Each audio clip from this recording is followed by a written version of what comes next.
Sejak tahun 1880, atmosfer bumi mulai panas. Di Australia misalnya, suhu rata-rata harian per tahun telah naik sekitar 0,9 derajat Celcius sejak tahun 1910 dan masing-masing 10 tahun semakin panas jika dibandingkan dengan dekade-dekade sebelumnya sejak tahun 1950-an.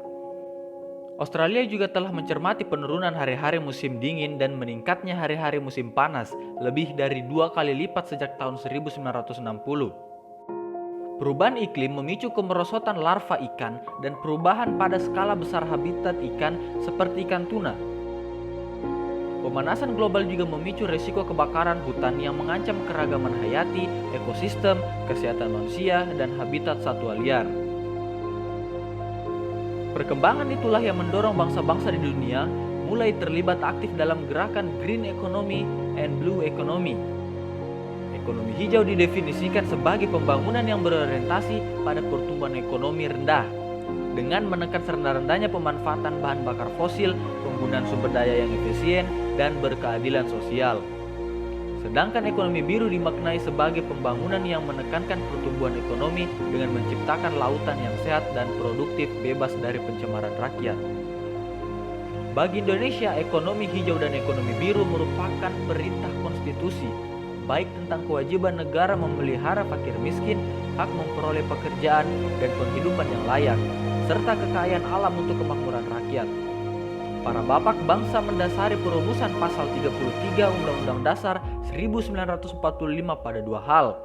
Yang pertama adalah realita Indonesia sebagai negara kepulauan terbesar di dunia, memiliki bumi, air dan kekayaan alam yang sangat besar, termasuk hutan tropis terbesar kedua setelah Brazil. Yang kedua, karunia Tuhan yang luar biasa itu harus mensejahterakan seluruh rakyat Indonesia, bukan cuma rakyat Indonesia hari ini, tapi rakyat Indonesia sepanjang masa. Konsep ekonomi hijau dan ekonomi biru merupakan substansi sekaligus pilar dari pembangunan berkelanjutan, sebab kedua paradigma atau model pembangunan berkelanjutan atau sustainable growth tersebut menuntut keadilan manusia untuk menyeimbangkan tuntutan mensejahterakan 7 miliar penduduk dunia saat ini. Dengan tetap menjaga kelestarian lingkungan dalam dokumen World Commission of Environment Development berjudul Our Common Future didefinisikan sebagai pembangunan berkelanjutan generasi sekarang tanpa harus mengorbankan kemampuan generasi mendatang dalam memenuhi kebutuhannya sendiri.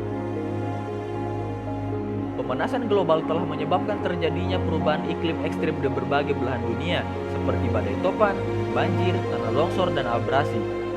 Perubahan iklim merupakan suatu perubahan signifikan pada distribusi statistik dari pola-pola musim selama periode lama hingga jutaan tahun. Perubahan iklim dapat disebabkan sejumlah faktor seperti proses-proses biotik, variasi radiasi solar yang diterima oleh planet bumi, erupsi gunung api, dan gempa tektonik. Global warming adalah kenaikan unikevokal yang berkelanjutan pada suhu rata-rata sistem iklim planet bumi. Sejak tahun 1971, sekitar 90% energi tersimpan di lautan, khususnya zona 0 sampai 700 meter kedalaman lautan.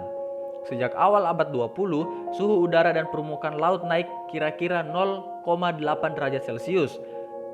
Selama 3 dekade terakhir, tercatat kenaikan suhu permukaan laut dan udara sangat cepat sejak tahun 1850. Maka dengan ini kita dapat menyimpulkan bahwa menerjemahkan ide-ide ekonomi biru ke masyarakat luas juga menjadi tantangan tersendiri. Dibutuhkan keterlibatan media massa dalam menggerakkan berbagai sektor menuju konsep pembangunan ini. Meski masih ditanggapi beragam oleh keterbatasan dan permasalahan dalam masyarakat, namun sejauh ini ekonomi biru dipahami sebagai sebuah cara pengelolaan sumber daya alam yang mengutamakan efisiensi dan efektivitas. Selain itu, program ini harus segera disosialisasikan dan mulai diterapkan secepat mungkin. Ekonomi biru memiliki beberapa konsep, yakni kreativitas, inovasi, memanfaatkan sumber daya pemanfaatan material hingga tidak menyisakan limbah dalam upaya pengelolaan sumber daya alam yang lebih baik di masa depan.